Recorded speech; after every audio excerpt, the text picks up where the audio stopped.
हरे राम राम राम हरे हरे, हरे कृष्ण कृष्ण कृष्ण हरे हरे, हरे राम राम राम हरे हरे, हरे कृष्ण कृष्ण कृष्ण हरे हरे, हरे राम राम राम हरे हरे, हरे कृष्ण कृष्ण कृष्ण हरे हरे, हरे राम राम राम हरे हरे, हरे कृष्ण कृष्ण कृष्ण हरे हरे, हरे राम राम राम हरे हरे, हरे कृष्ण कृष्ण कृष्ण हरे हरे, हरे राम राम राम हरे हरे, हरे कृष्ण कृष्ण कृष्ण हरे हरे, पुंडरीकवरदा हनुमंत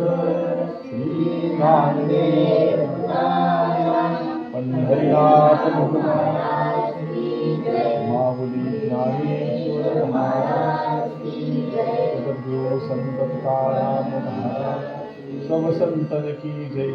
नमः शिवाय, हर हर महादेव, ग्राम देवता माते की जय। आकार चरण युगुल, उकार उदर विशाल, मकार महामंडल, मस्तकाकारे, हे तिन्ही एक वटले, तेत शब्द ब्रह्म कळवळले, ते मी आश्री गुरु कृपानमिले, आदी बीज आता अभिनव वाग्विलासिनी, जे चातुर्यार्थ कला कामिनी, ती शारदा विश्वमोहिनी, नमस्कारिली मिया, दयाच्या संगतीने विराग झाला, मनोदरीचा जडभास केला, साक्षात परात्मा मज भेटविला, विसरू कसा मी श्री गुरुपादुकाला, श्रीपादनाथम गुरुराजवर्यम, मुमुक्षुनाम हृदान दानक्य दक्षिणं, भूती क्षेत्रे निवासनं, तं नमामि वेद विद्या वरिष्ठं, श्री सद्गुरुनाथ महाराज की जय। सच्चिदानंद आनंद घन, विश्वव्यापक अखिल कोट श्री ब्रह्मांड नायक श्री पंढरीश पांडुरंग परमात्म्याला स्मरण करून गरुड पुराण महात्म कथा या ठिकाणी आपण श्रवण करत आहोत। आपण काल गरुड पुराणाच्या या पूर्वार्धामध्ये आपण पाहिलं, या ग्रंथाला गरुड पुराणाचं नाव का पडलं, त्याचं चिंतन पाहत असताना मृत्यू हा अटळ आहे, मृत्यूची वेळ ठरलेली आहे, मृत्यूची जागा ठरलेली आहे आणि मृत्यूचा अधिकारी ठरलेला आहे, असा आपण प्रवास करत होतो। मृत्यूची जागा ठरलेली आहे हे कशावरून, तर काल आपण पाहिलं, या घरामध्ये गरुडाची आई होती, जागा ठरली होती, त्या ठिकाणी तिथपर्यंत ती पोहोचली गेली।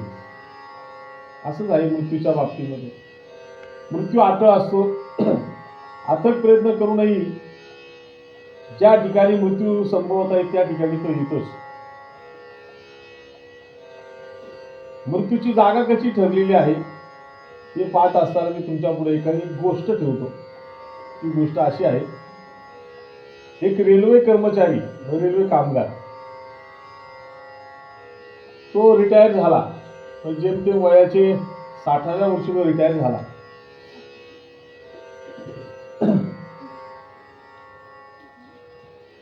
रिटायर झाल्यानंतर गावच्या अखंड हरिनाम सप्ताहामध्ये तो कीर्तनाला येऊन बसला। पहिल्यांदाच त्याने कीर्तन ऐकलं। कीर्तनामध्ये बाकी काही ऐकलं नाही, पण एक गोष्ट त्यांनी ऐकली। काय?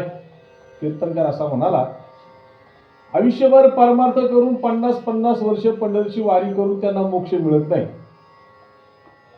परंतु एकदा जर काशी केली तर त्याला मोक्ष भेटल्याशिवाय तिथे राहत नाही। त्याचा अर्थ असा आहे, काशीला गेल्यानंतर मोक्ष मिळतो, पण तिथं मरावं लागतं, तिथं मृत्यू आला तरच मोक्ष मिळतो, हे मात्र तो ऐकायचा विसरला। एकच लक्षात ठेवलं त्यानं, काय? काशीला गेल्यानंतर मोक्ष मिळतो। तो म्हणाला, मग तर नवलच झालं, काय म्हणले 40-40 वर्ष वारे करून यांना मोक्ष मिळत नाही, आता पट्ट्या जातो म्हणला काशीला. बरं काशीला जायला काय मला तिकीट लागत नाही असं मी नाही म्हणालो. तो रेल्वे कर्मचारी, रेल्वेचा पास होता, त्यांनी दादर वाया वाराणसी गाडी पकडली लोणावळ्यामधून. तो काशीला गेला. कशाला काशीला गेला होतो? मोक्ष मिळवायला गेला. 2 वर्ष राहिला काशीमध्ये. कशासाठी? मोक्ष मिळवायला. मोक्ष काही त्याला मिळालाच नाही.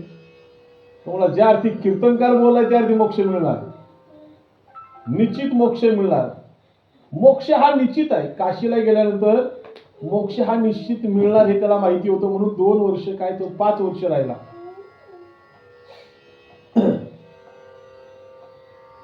बघता बघता अजून 5 वर्ष राहिला, म्हणजे 10 वर्ष राहिला.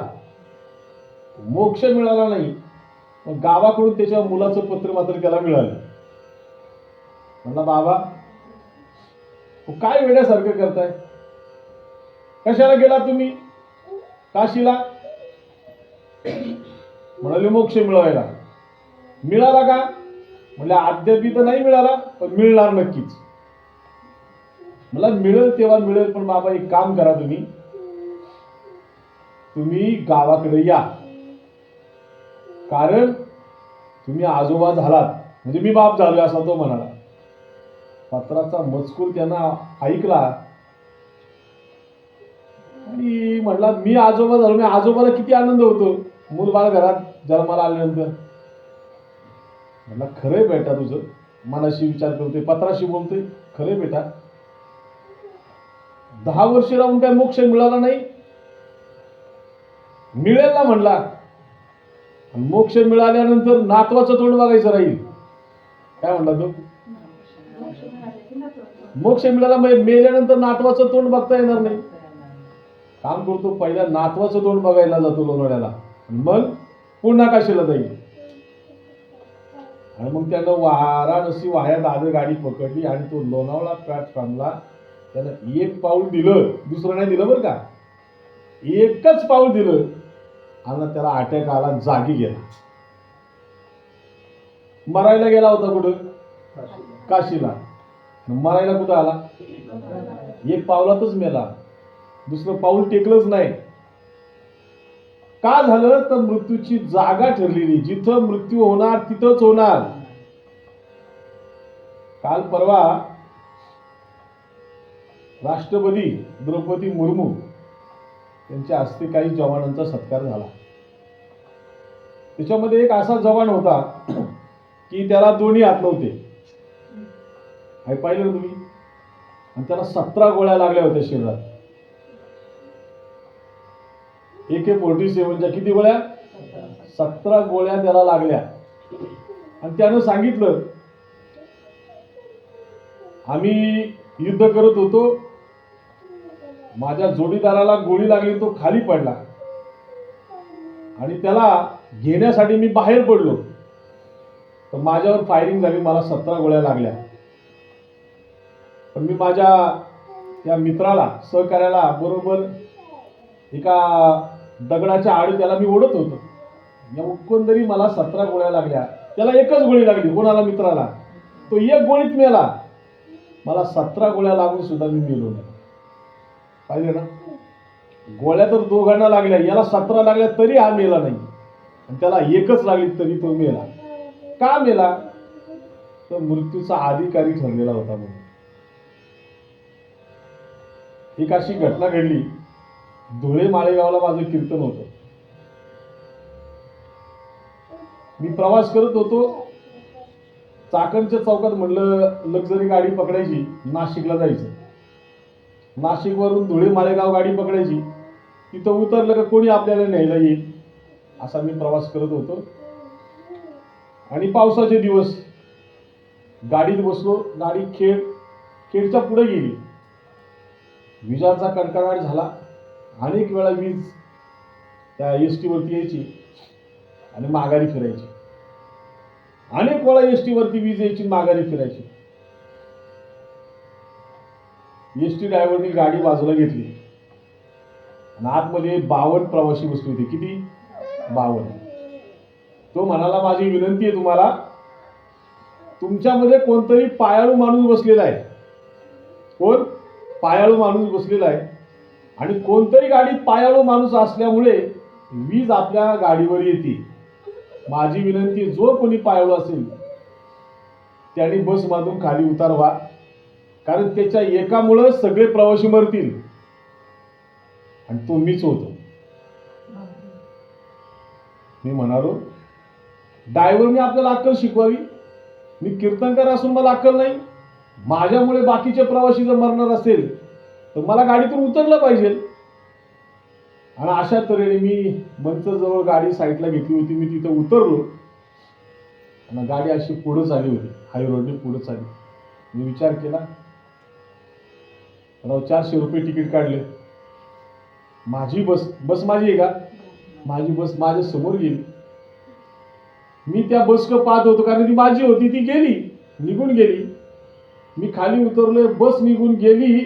मी बसकडे पाहत होतो. झालं काय? वीज आली, त्या बसवर कोसळली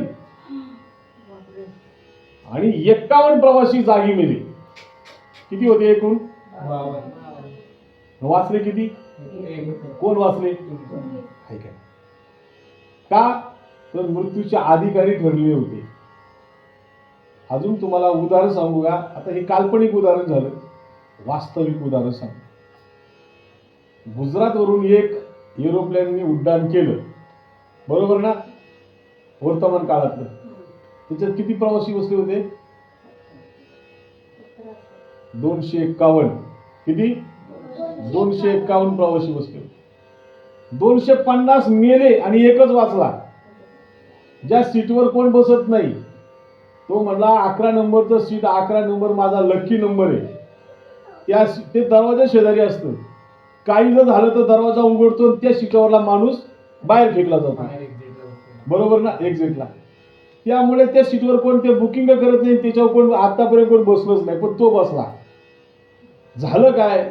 विमान दुर्घटना घडली, दरवाजा ओपन झाला आणि तो बाहेर फेकला गेला आणि इकडे विमानाचा स्फोट झाला. सगळे मेले 250 आणि एकच वाचला. म्हणजे आता हे आणि हे उदाहरण एकच आहे. त्याचं कारण असे, मरणारे ठरलेत आणि वाचणारे सुद्धा ठरलेले आहेत. अजून एक उदाहरण सांगतो. एक माणूस इतका वैतागला की शेवटी त्यानं ठरवलं, बस आता जगण्याला काय अर्थ नाही, तर जगायचं नाही, मरायचं एकदाच.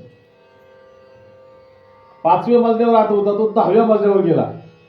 जगायचं नाही म्हणून 5व्या मजल्यावर उडी मारली तर म्हणला हातपाय मोडल, पण 10व्या मजल्यावर उडी मारली तर मात्र जगणार नाही. डेअरिंग केली, तो 10व्या मजल्यावर गेला. सकाळीच गेला. बस म्हणला जगायचं नाही. त्यानं वरून उडी मारली 10व्या मजल्यावरून, तर खाली रोडवरून पाव विकणारा, ब्रूनच्या पावाच्या लाद्या घेऊन पेटीमध्ये तो विकायला चाला होता. पाव, ब्रून, खारी टोच पाववाले, आलं का लक्षात? पावाची पेटी घेऊन चाला होता.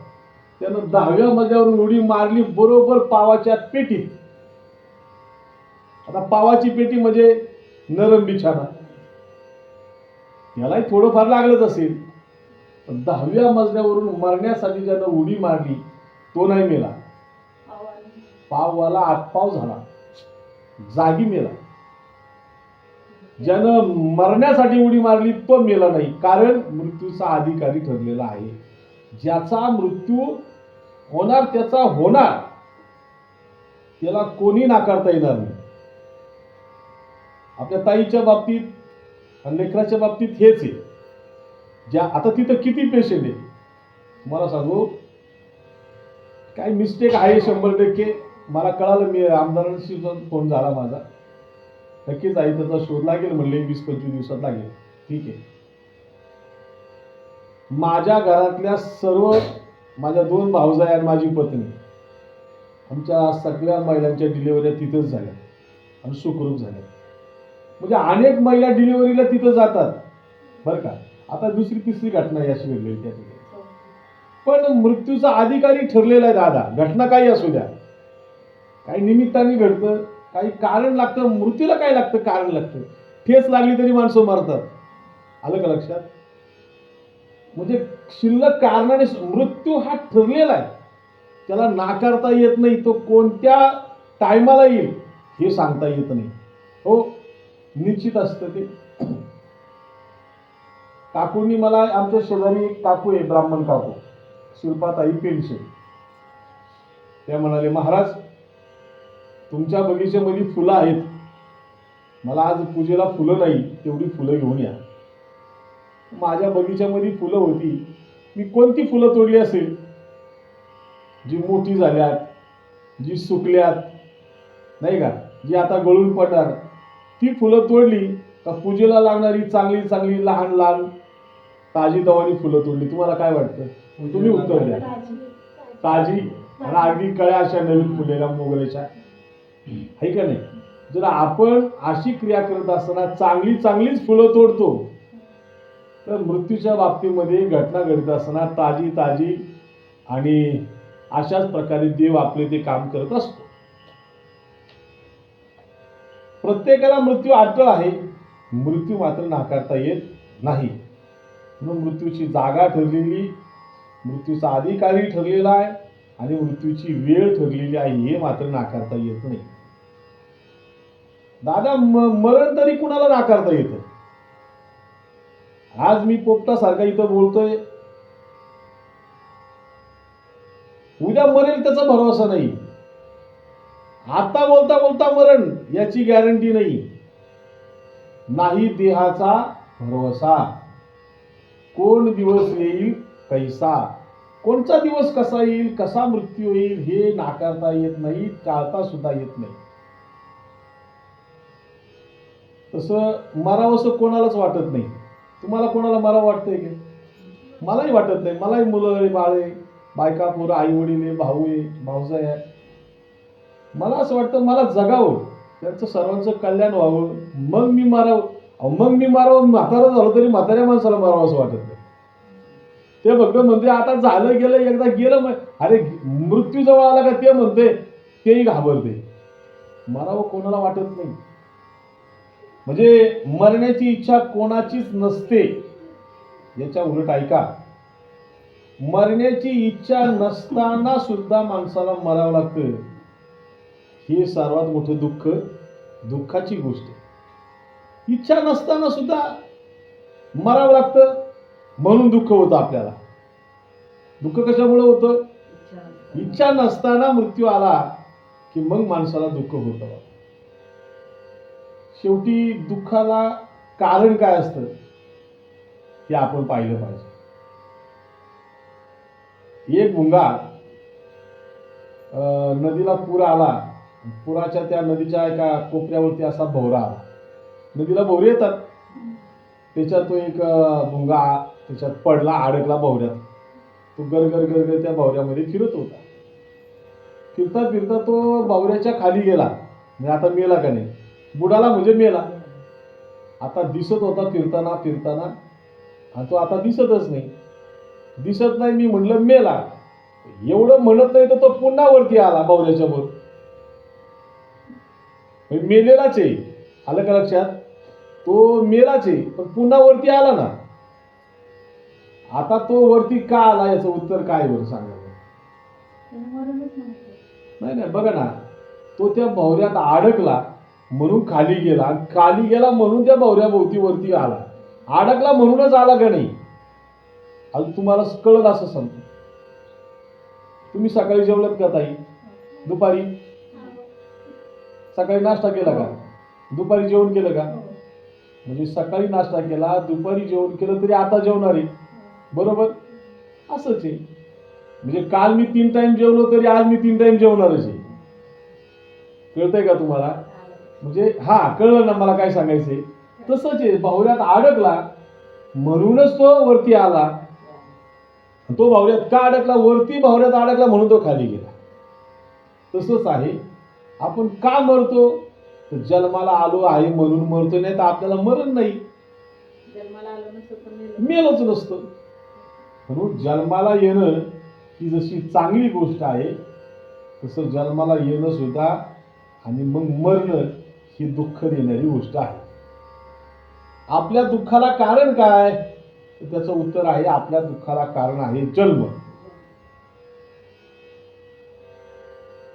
जन्म दुःखाचा अंकुर, दुःखाचा अंकुरच जन्म आहे. आणि जर अंकुर दुःखाचा असेल तर त्याला फळ कशाची लागेल? दुःखाचीच लागणार. म्हणजे जन्म आहे, जन्म दुःखाचा अंकुर. आपल्याला शोक कशामुळे झाला? आपल्या ताई गेल्यामुळं आपल्याला दुःख झालं, शोक झाला. पण या शोकाला कारण सुद्धा जन्मच आहे ना, नाही का? आपल्याला भीती वाटते, आता भीती वाटते, त्या भीतीला कारण सुद्धा जन्मच आहे. जन्म काळाची जाचणी. आपल्याला मृत्यूचं भीती वाटते, त्याला कारण जन्म आहे. जन्म हे मृत्यूची कारण गदाघोरी. जन्मच आपल्या मृत्यूला कारणीभूत आहे, दुसरं कोणी कारणीभूत नाही. मरावं लागणार एक दिवस हे निश्चित आहे. आपल्याला इच्छा नसताना सुद्धा एक दिवस मरायचे, याच्यावर मी बोलत होतो.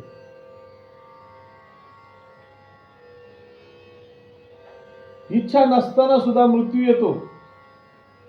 त्याच्याकरता एक उदाहरण असं आहे, इच्छा नसताना सुद्धा मृत्यू येणं.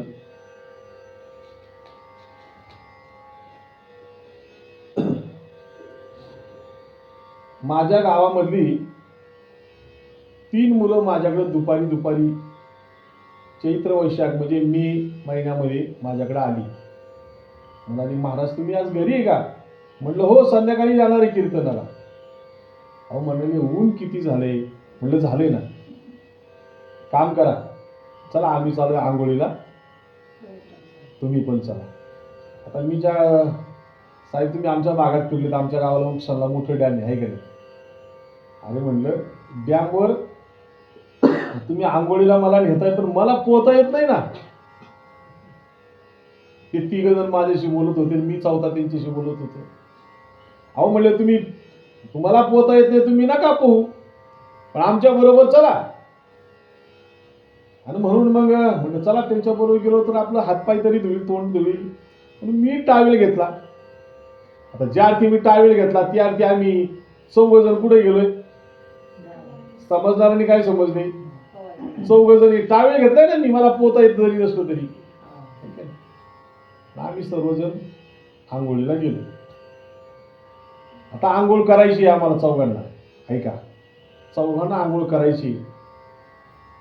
आंघोळ करण्यापूर्वी जरा दात ब्रश करावा लागतो.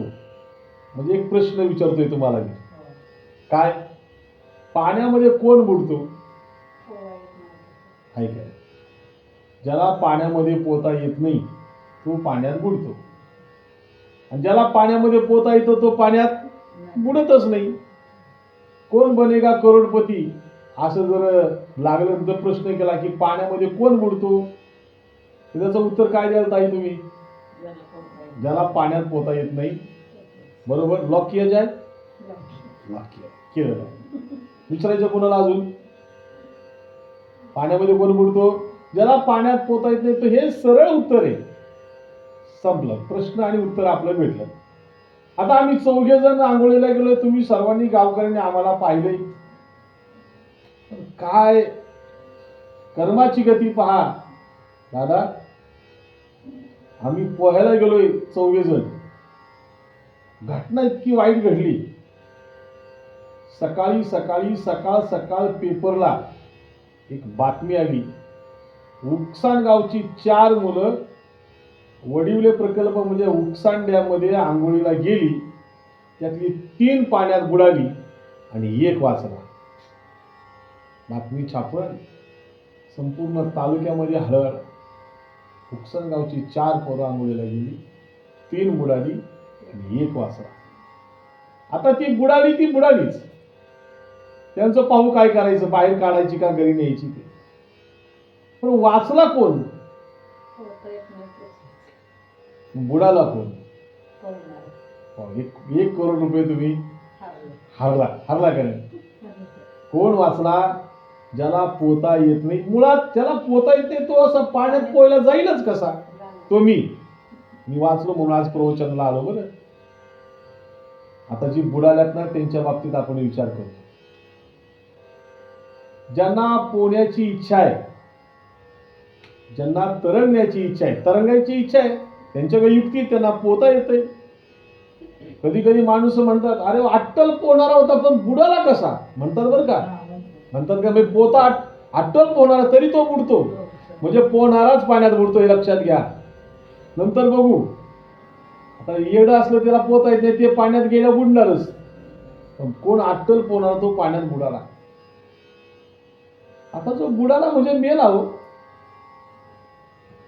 गावातली 3 पोरं पाण्यात बुडाली, अख्खा गाव आरडा ओरडा करत होता. त्याचे मायबाप, आप्तेष्ट गण गोत्र नातेवाईक सगळे सोयरे पै पाहुणे जनता जनार्दन मित्र परिवार ऊर बनवत होते. माझा दादा पाण्यात गेला. आई म्हणत होती, माझा राजा आत्ता मी तो बाहेर निघेल, मी त्याला पाहिलं, त्याला मिठी मारेल. आईला वाटत होती. बापाला वाटायचं एकुलता एक पोरगा डॅमवरती आंघोळी गेला, तो इतका अट्टल पोहणारा बुडाला कसा, आत्ता वरती येईल, आता मी त्याला घरी घेऊन जाईल. पण बुडाला होता तो, मेला होता तो. बाहेरच्या लोकांची इच्छा आहे त्यांनी बाहेर निघावं बर का. बाहेरची जी लोक आहे ना, किनाऱ्यावर बसलेली काठावरती, त्यांना वाटत होतं आताही वरती येतील, पण ती वर येण्यासाठी बुडालीच नव्हती, ती मेली पाण्यात. आता मेलेली माणसं, इच्छा होती त्यांना तरंगण्याची, तरी सुद्धा ती पाण्यात बुडाली. आपला प्रश्न काय आहे, तुम्हाला आम्हाला जगण्याची इच्छा आहे तरी सुद्धा आम्ही मरतो, तसं त्यांना तरंगण्याची इच्छा आहे तरी सुद्धा ती पाण्यात बुडाली. तसं आपल्याला मरण्याची इच्छा नसताना सुद्धा आपण मरतो, म्हणजे बुडतो. आता जो बुडालाय ना, काठावरच्या लोकांचा त्या विचार सोडून जो बुडालाय त्याचा विचार ऐका. तो म्हणतो, मी जर आता पाण्यावरती तरंगलो तर मला माझे मायबाप घरी खारी बिस्किट चहा प्यायला नेणार नाही. बुडालेला आहे ना, म्हणजे मेलेला आहे. मी जर पाण्यावर तरंगलो तर हे मला घरी महापोहा डाळ रोटी खायला नेणार नाही, हे मला डायरेक्ट मशानात नेतील. पटतंय का. आता त्याची तरंगण्याची इच्छा नाही, कारण तो बुडालाय. त्याची तरंगण्याची इच्छा नाही. त्याची तरंगण्याची इच्छा नसताना सुद्धा तो 3 दिवसांनी तरंगला. तरंगतो ना माणूस, 3 दिवसांनी वरती तरंगतो. म्हणजे इच्छा नसताना सुद्धा तो तरंगला. तशी तुमची मरण्याची इच्छा नसताना सुद्धा तुम्ही आणि मी एक दिवस मरणार.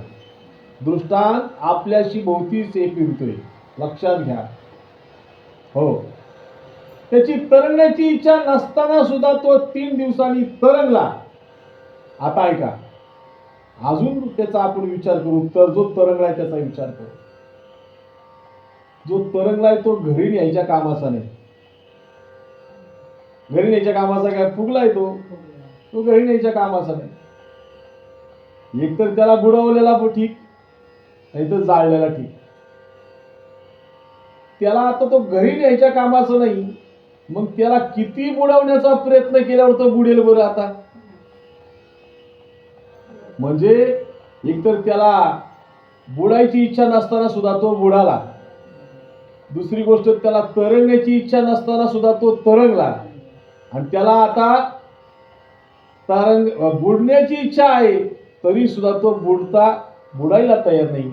तसं आपण कितीही जगण्याची इच्छा केली तरी आपण जगत नाही.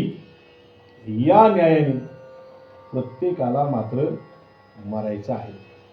प्रत्येक जण मरणार आहे. कर्मानुसार प्रत्येकाला मृत्यू येतच असतो. कर्मानुसार प्रत्येकाला मृत्यू येत असतो. मेल्यानंतर आपलं शास्त्र सांगतं, काय सांगतं, जन्माला येण्यापूर्वी या देहावरती काही संस्कार होतात. केशवपण, उपनयन, जात कर्म. ते जन्माला आईच्या गर्भातून बाहेर जन्माला येण्यापूर्वी एक सर्व संस्कार होतात. तुमच्या आठवणीतला पाठातला संस्कार आहे. जन्माला येण्यापूर्वी त्याला डोहाळ जेवण म्हणतात, गर्भधान संस्कार. जन्माला येण्यापूर्वी संस्कार होतात. जन्माला आल्यानंतर काही संस्कार होतात. केशवपण, जातपण, जात कर्म म्हणतात त्याला. संस्कार अगदी सोपा आहे. काय? मुलाच्या जिभेवरती बापानी मधाच्या काडीनं असा ओम काढायचा असतो. त्याला जातकर्म संस्कार म्हणतात. पण आता ते एवढं सोपं, त्याची जीभ किती लहान, किती कोमल, त्याच्यावर काडीनं मधामध्ये बुडवायची, त्याला ओम काढायचं जरा कठीण आहे बरं का. ते तो बापानी करायचा संस्कार आहे. हा हे सोपा, पण जीभवर काडीनं ओम लिहायचं कठीण आहे. मग काय केलं बापानं? जातकर्म करत संस्कार करत असताना आपलं बोट मधात बुडवलं आणि त्याला चाटवलं. हा संस्कार करताना सगळ्या मायमावड्यावर मधाचं बोट लावतात किंवा गुळाच्या पाण्याचा बोळा त्याच्या तोंडात देतो, त्याला जातकर्म, तो संस्कार आहे. तो संस्कार. केशवपण, उपनयन, मुंज, नामकरण विधी, बारस, पाचवी, हे संस्कार सगळे. या देहावरती 16 संस्कार होतात.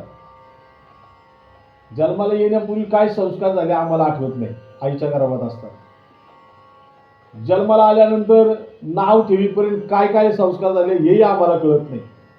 फक्त जे नाव ठेवलं, ठेवली नावेसी ओध येती उठी. आणि एक संस्कार मात्र आमच्या लक्षात राहतो. कोणता?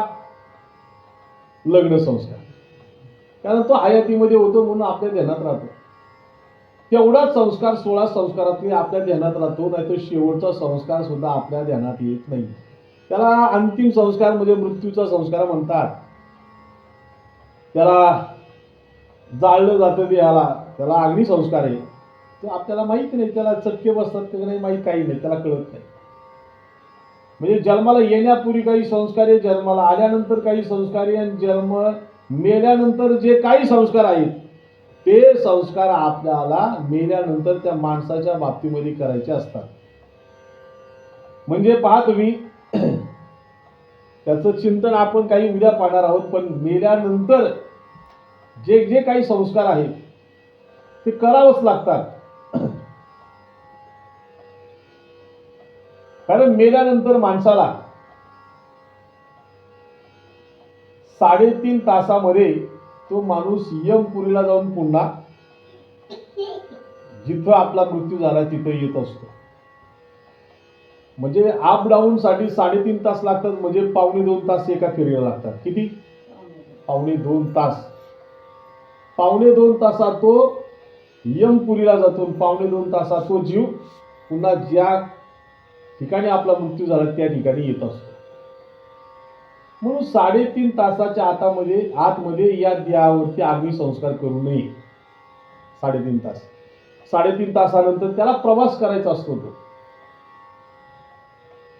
हे काही संस्कार करत असताना कठीण आहे, ठीक आहे. पुढचा प्रवास त्याला 13वा झाल्यानंतर, बरं का, 13वेचं अन्न त्यानं खाल्यानंतर तो पुढच्या प्रवासाला, वर्षभराचा त्याचा प्रवास आहे. आणि त्या वर्षभराच्या प्रवासामध्ये त्याला काही ठिकाणी मुक्काम करावे लागतात. तो 86,000 योजनं इतका यमपुरीचा प्रवास आहे. एवढ्या लांबचा प्रवास त्याला वर्षभर करायचा आहे.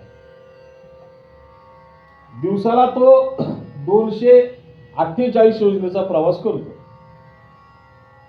आणि असा प्रवास करत असताना त्याचा पहिला मुक्काम भवापद नगर या ठिकाणी होतो. भवापद नगरामध्ये जिथे वैतरणी नावाची महाभयंकर नदी आहे, ती किती लांब आहे? 100 योजने लांब. इथून सोलापूर एवढी लांब आहे ती नदी. नदी म्हणलं की पाणीच पाहिजे, पाण्याशिवाय तिला नदी कोण म्हणेल? पण त्या नदीमध्ये पाणी नसतं. त्या नदीमध्ये लोकांनी केलेलं जे पाप आहे ना, त्या पापाचा कुष्ठरोग त्या नदीतून वाहत असतो. म्हणजे ती नदी कुष्ठरोगाने भरलेली, ती नदी घाण रक्ताने भरलेली, ती नदी पू जो असतो ना त्या पुआने भरलेली नदी आहे. आणि बरबटलेली नदी, पण ती वाहतीये. आणि अशा नदीमधून त्या माणसाला पहिल्या मुक्कामातून प्रवास करायचा. तुम्ही विचार करा, अग्नीनं जाळल्यानंतर त्याला तहान किती लागत असेल जीवाला त्या. किती तहान लागत असेल. आणि त्यानं महिनाभराचा प्रवास केलाय त्या ठिकाणी पोचण्यासाठी. आणि त्या ठिकाणी तो जीव पोचला, त्याला तहान लागते. आता त्यानं काय प्यायचं मला उत्तर द्या तुम्ही. रक्त वाहते नदी, कुष्ठरोग क्षयरोग वाहतोय त्या नदीतून. आणि त्याला तहान लागते, त्याला ते नाईलाजानं प्यावाच लागतंय. आणि जर तुम्हाला वाटत असेल की आपल्या माणसाला ते रक्तपू पिण्याची वेळ येऊ नये असं वाटावं म्हणून गरुड पुराण सांगतं त्या माणसाच्या नावाने एक जलकुंभ दान करावा. काय दान करावा? जलकुंभ. म्हणजे आपण गडू दान करतो ना शेवटच्या दिवशी, तो दान करण्याचं कारण आहे. उन्हाळ्याच्या दिवसामध्ये पूर्वीच्या काळामध्ये लोक अमुक अमुक माणसाच्या स्मरणामध्ये पानपोळी लोकांनी का ठेवली, तर त्या पानपोळीच्या पुण्याईने त्या माणसाला तिकडे पाणी मिळतं प्यायला. नाहीतर ते प्यावा लागती घाण. त्याला भवापद नावाचं नगर म्हणतात. दुसरं नगर आहे नाना आक्रदंत. त्या नगराचं नाव आहे नाना म्हणजे अनेक प्रकारे, आक्रदंत ओरडणारे सिंह, वाघ, लांडगे, कुत्रे असे नाना ओरडतात मोठमोठ्या. आणि ते भ्यासूर असणारे भूत, केत, वेताळ, चंडिनी, डंकिनी, वाघ, सिंह, लांडगे, कोले, त्या नाना आक्रदंत पुरामध्ये तो जीव गेला. आता तो जीव म्हणजे स्त्री राहत नाही, तो जीव म्हणजे पुरुष राहत नाही, तो जीव राहतो. बर का? त्या जीवाचे ते सर्व लांडगे, कोले, सिंह, वाघ असे मांसाचे लचके तोडतात. असे लचके तोडतात. आणि म्हणून त्यांनी त्या शरीराचे लचके तोडू नये म्हणून तर मेलेल्या माणसाच्या मुखामध्ये सोनं दिलं जातं. कारण ते सोनं त्या देहाचं सोनं केलं जातं. आणि देहाचं सोनं झाल्यानंतर बर का, म्हणजे सोनं हे दानाचा प्रकार आहे. ते सोनं दान केल्यानंतरच नाना आक्रदंत पुराण नगरामध्ये त्याच्यापासून त्या जीवाची मुक्तता होते. पुढचं नगर आहे सुतप्त नगर. तेथे दहाव्याचं जे मासिक श्राद्ध जेवण आहे ना, त्या ठिकाणी त्या माणसाला ते जेवण मिळतं. कुठं? सुतप्त नगरामध्ये. 10व्याचं जेवण त्याला मिळालं की सुतप्त म्हणजे सुतकापासून त्या अन्नाची मुक्तता होते आणि त्या माणसाला तिथं त्या नगरामध्ये जेवण मिळतं. रौद्रपुरामध्ये तो 12व्या दिवशी महिन्याच्या पयोवर्ष नावाच्या नगरात जातो. पयोवर्षण म्हणजे पावसाचं, हत्तीच्या सोंडेवाडी पाऊस पडतो त्या ठिकाणी. आणि अशा ठिकाणून त्याला 248 योजनेचा प्रवास करावा लागतो. एक महिनाभर हत्तीच्या सोंडेसारख्या पाण्यात त्याला राहावं लागतं. त्या जीवाचा तिथून जर त्याला मुक्तता मिळावी तर त्या कुटुंबातील लोकांनी छत्रीदानाचं महत्व दिले. त्याला काय म्हणतात? छत्रीदान. छत्रीदान केल्यानंतर त्या पावसापासून वर्षापासून त्याचा संरक्षण मिळतं. तिसरं नगर आहे त्या ठिकाणचं पुढचं नगर आहे शीताढ्य नगर. शीताढ्य, शीतोष्ण म्हणजे थंडी, बर्फ. शीताढ्य म्हणजे बलाढ्य म्हणजे मोठमोठे बर्फाचे डोंगर, त्याला शीतोष्णपूर म्हणतात. म्हणजे तिथं पाणी ओतल्याबरोबर पाणी जमिनीवरच पोचत नाही, इतकी थंडी. ओतलेलं पाण्याचा पडसपर्यंत बर्फ होतोय. अशा नगरामधून त्या जीवाला 248 योजनेचा महिनाभराचा प्रवास करावा लागतो. किती त्या जीवाचे हाल होत असेल. म्हणून त्याच्यापासून संरक्षण मिळावं म्हणून शय्यादानाचं, गोंगडी दानाचं महत्व गरुड पुराणात सांगितलंय. पुढचं सांगे बहुभीतीपूर. त्या बहुभीती नगरामध्ये दाखल झाल्यानंतर त्या नावाप्रमाणे महाभयानक अशी आहे त्या नगरीचा अधिपती चित्रगुप्त असून तिथे अनेक प्रकारचे घोर नरक आहेत आणि त्या नरकामध्ये त्या जीवाला जावं लागतं. त्या नदीमधून पैल तीराला जायचंय, नदी तर ओलांडायची आहे ना. मग त्या नदीतून ते यमाचे दूत त्याला ओढत नेतात, साखळदंड बांधून त्या घाणीतून ओढत नेतात. पण त्या नदीपर्यंत पोचसपर्यंत जर त्या कुटुंबातल्या त्या माणसांनी गोदान केलं, म्हणजे गाईचं दान केलं, ज्या दिवशी गाईचं दान होईल त्याच दिवशी त्या माय माऊलीला किंवा त्या जीवाला त्या घाण असणाऱ्या नदीमध्ये नौका तयार होते. त्याच्यामुळं हे जे आपण दान करतोय ना, त्या दानाचा संपूर्ण फायदा त्या त्या ठिकाणी होत असतो. आणि असा प्रवास त्या माणसाचा एक वर्षभर तो प्रवास होत असताना मुक्कामाच्या ठिकाणी गेल्यानंतर माणसाला भूक लागतेच. म्हणून महिन्याचं जेवण ठेवले प्रत्येकाच्या घरामध्ये. काय ठेवले? महिन्याला जेवण असतं का आपल्याकडे? मासिक श्राद्ध. त्याला नवमिश्री श्राद्ध म्हणतात, मासिक श्राद्ध. त्या महिन्याच्या जेवणानं त्या अन्नाचा परिणाम त्या जीवापर्यंत अन्न पोचतं. आणि ते यमदूत सुद्धा उपाशी आहे ना, त्यांना सुद्धा ते अन्न मिळतं. त्यांना जर अन्न मिळालं तर ते समाधानी राहतात. जर त्यांना ते महिन्याचं श्राद्धाचं अन्न मिळालं नाही तर महाराज गरुड पुराण शास्त्र सांगतं ते यम आणि यमाचे दूत काय करतात? अरे पापिष्टा, मृत्यू लोकामध्ये असताना तुला अन्नदानाचं महत्व कळालं नाही, तू कोणाला अन्नदान केलं नाही, म्हणून तुझ्या कुटुंबातील लोक मासिक श्राद्ध घालत नाही आणि त्यामुळे तुझ्यामुळे आम्हाला उपवास घडतोय. मग ते काय करतात? यमाचे यमदंडे बैसतील माथा, ते त्याला दंडाने मारतात, त्याला चापकानी फटके देतात, त्याचा पूर्ण छळ करतात. किती छळ! त्या छळाचं वर्णन काय? मारिती, झोडीती, तोडीती. मारतात पण, मारणं वेगळं आणि जोडणं वेगळं, जोडतात पण आणि तोडणं सुद्धा वेगळं. फार हाल करतात. आता ते हाल कसे कसे आणि कोण्या कोण्या प्रकारे ऐका. उंच असा खांब, लाल तप्त झालेला खांब, गरम केलेला खांब, लाल झालेला.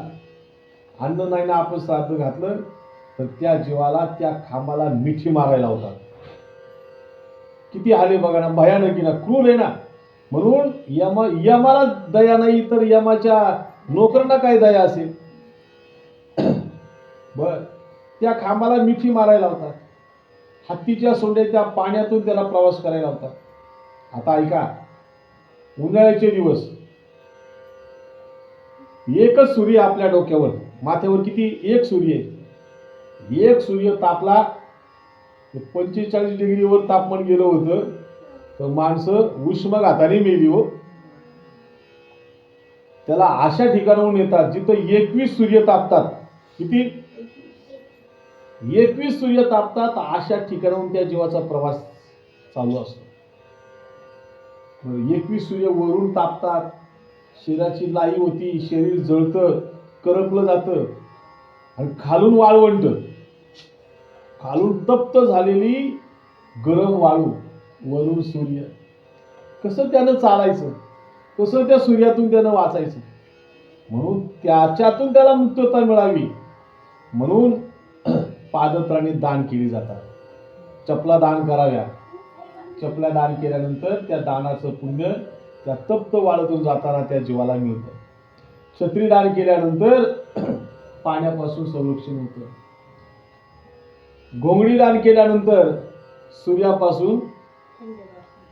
सूर्यापासून उष्णतेपासून संरक्षण होतं. घोंगडी का? तर घोंगडी एक वस्तू अशी आहे की ती पाण्यापासून सुद्धा संरक्षण करते. पूर्वीच्या काळात लोक जंगलात रानात गेली की घोंगडी घेऊन जायची. घोंगडीचा गोंगठा तुम्ही साताऱ्याकडले का? तुमच्या इकडे घोंगड्या भरपूर वापरतात लोक. ऐका ना, जर डोंगरात गेला तर माय म्हणती, अरे पोरा, अरे तेवढं घोंगडे घेऊन जास नाही रे डोंगरासनी, म्हणतात का नाही? अशीच भाषा आहे ना ती.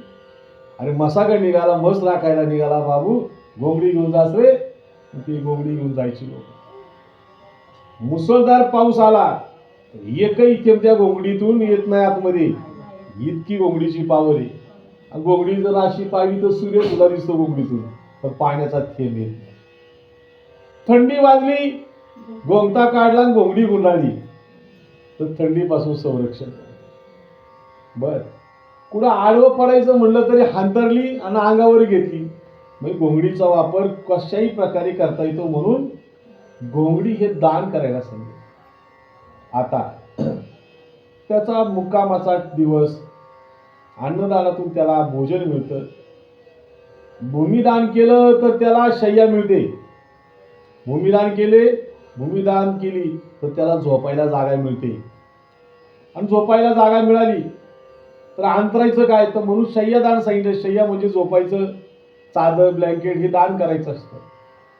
असे दान केल्यानंतर ते त्या माणसाला मिळत असतं. म्हणजे काय म्हणताय महाराज, सगळं तुमचंच पोटाचं कळगं भरण्यासाठी तुम्ही आम्हाला सांगता का काय? नाही, असा संशय होतो समाजाचा. आमची ताई तिकडे गेली, एवढ्या लांबच्या प्रवासाला गेली, आणि हे तिथं दान केल्यानंतर तिथं मिळेल का? आमचा काही विश्वास त्याच्यावर नाही. तर ते कसं मिळतं याच्याकरता काही शास्त्रविधी सांगितलेले आहेत. ते शास्त्रविधी अशा प्रकारे आहेत. अध्याय क्रमांक 7 मध्ये सांगितलेलं आहे.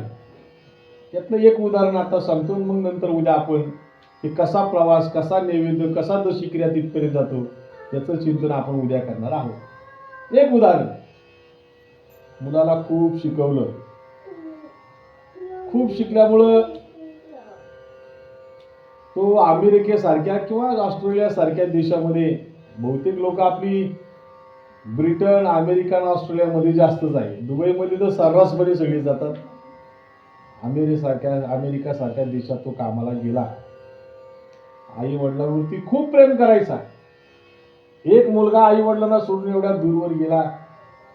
पहिला पगार झाल्यानंतर त्याने विचार केला, माझ्या आई वडिलांनी काबाड कष्ट केलं, लोकांची धुणी भांडी केली, बापानं दुसऱ्याच्या शेतातून मोलमजुरी केली, लहानाचा मोठं केलं, मला शिकवलं, खूप शिकवलं, मला नोकरी लागली, मी अमेरिकेसारख्या ठिकाणी भल्या मोठ्या कंपनीमध्ये चांगल्या पोस्टवरती काम करत आहे, पण घरी माझे मायबाप काबाड कष्ट करतात हो. मग त्यानं तिकडनं 10,000 रुपये मनी ऑर्डर आपल्या आई वडिलांना पाठवली. मुक्काम पोस्ट टोंबरेवाडी, ही कोणती वाडी आहे? वळकाईवाडी. वळकाईवाडीमध्ये ती मनी ऑर्डर, अमेरिकेकडून केलेली मनी ऑर्डर इथपर्यंत येईल का नाही? तुम्हाला काय वाटतं? अमेरिकेतून केलेली मनी ऑर्डर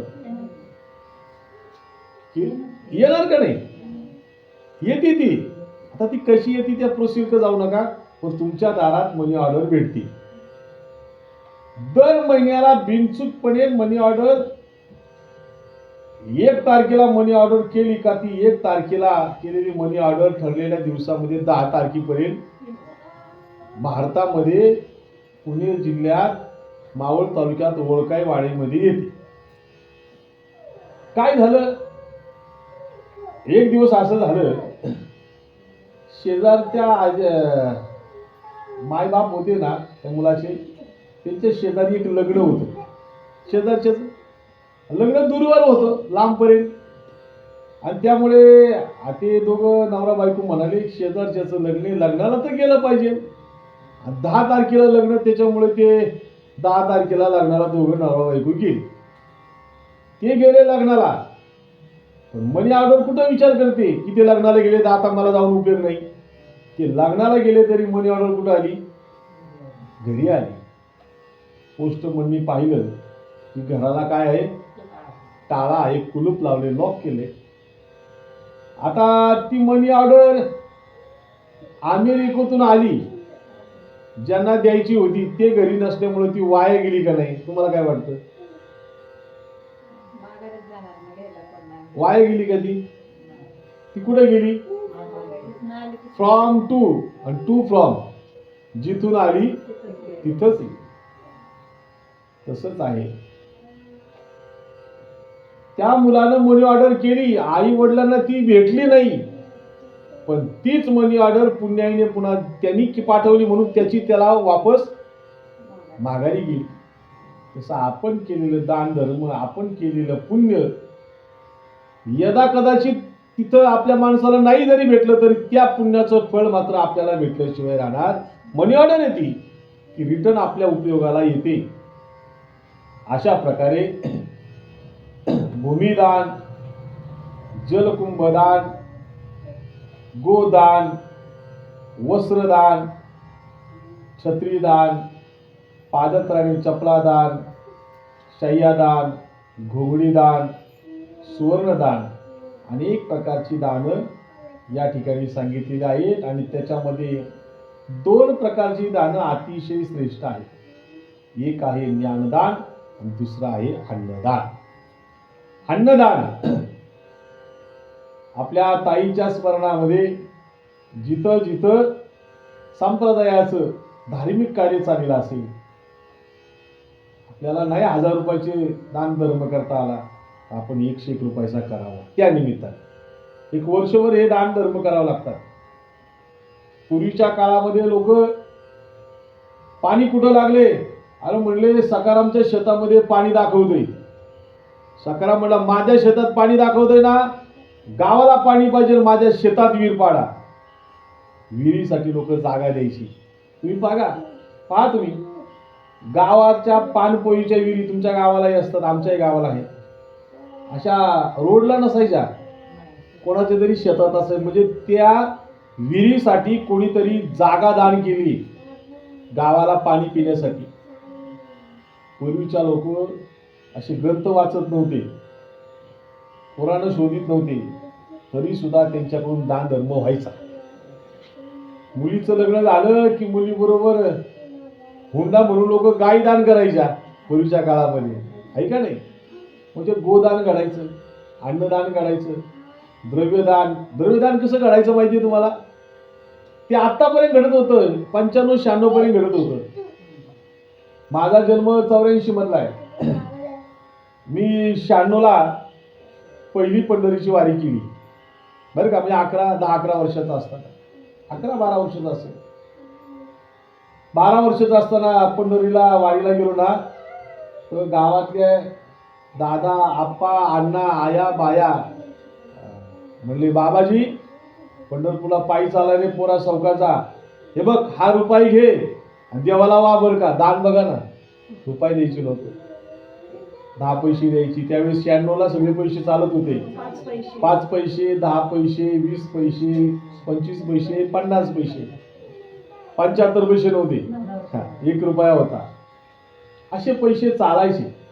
ते 96ला बंद झाले. लोक अशा प्रकारे दान धर्म करायचे.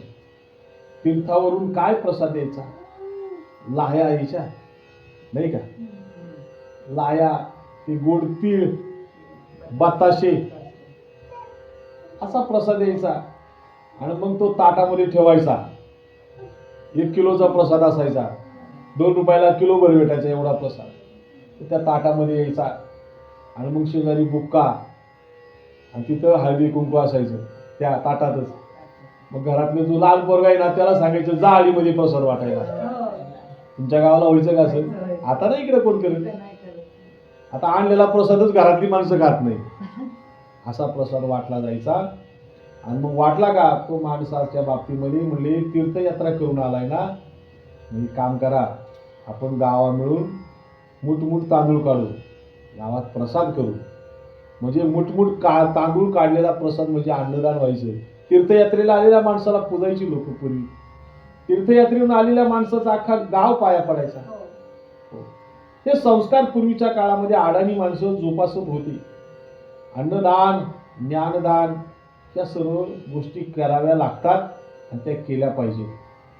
म्हणून आता नैवेद्य ठेवताय का तुम्ही तिथे? ठेवताय ना. कधीपासून ठेवताय? ठीक आहे. आज सावडले आजच्यापासून ठेवायलाच लागतो तो असा नैवेद्य. हे नैवेद्य का ठेवायचे? रोजचा हे प्रथम श्राद्ध, द्वितीय श्राद्ध, तृतीय, चतुर्थ, पंचम, षष्टम, सप्तम, अष्टम, नवमी आणि दशमी हे 10 क्रियाचे म्हणून दशक्रिया हे पिंडदान करावं लागतात. कारण प्रत्येक हे पिंड हा नैवेद्य म्हणजे पिंड आहे. प्रत्येक पिंडापासून तो जो जीव आहे ना त्या जीवाला त्याची जीवदशा प्राप्त होत असते. जसं आईच्या गर्भामध्ये जीव महिन्याला पहिला जीव येतो आणि पुन्हा जीव येतो. महिनाभर अन्न खाल्ल्यानंतर त्या जीव जो असतो ना त्याला डोकं येतं. दुसऱ्या महिन्यानंतर त्याला हातपाय फुटतात. तिसऱ्या महिन्यामध्ये त्याला चेतना तयार होते. 5व्या महिन्यामध्ये त्याला हाडं तयार होतात. 6व्या महिन्यामध्ये त्याला मेंदू तयार होतो. 7व्या महिन्यामध्ये त्याला भूक लागते. 7व्या महिन्यात डोळा जेवण असतं त्याला भूक लागते. 8व्या महिन्यामध्ये त्याला बुद्धी प्रदान होते. 9व्या महिन्यामध्ये तो परिपूर्ण होतो आणि 9 महिने 9 दिवस 10व्या महिन्यामध्ये त्याचा जन्म होतो. म्हणून 9 दिवसाचे पिंड हे दान केल्यानंतर 10व्याच्या दिवशी तो जन्माला आल्यानंतर जसं बाळ रडतं आई त्याला उराशी घेऊन दूध पाजते तसं 10व्याला त्याला जन्म झाल्यानंतर त्याला भूक लागते. म्हणून दशक्रियाचं अन्नदान हे करावं लागतं त्या जीवाच्या पिंडाकरता. आणि हे केलेलं पिंडदान तिथपर्यंत पोचतच. आणि हे कसं पोचतं त्याचं चिंतन आपण उद्याच्या भागामध्ये करणार आहोत. आत्तापर्यंत आपण 7 अध्यायाचं चिंतन तुमच्या पुढे मांडलेलं आहे. आजच्या या कथेला या ठिकाणी पूर्णविराम. विठ्ठल विठ्ठल विठ्ठल. पुंडलिक वरदा हरिविठ्ठल. श्री ज्ञानदेव पंढरीनाथ भगवान माऊली ज्ञानेश्वर महाराज जगद्गुरु संत श्री भगवान गरुडनाथ महाराज की जय.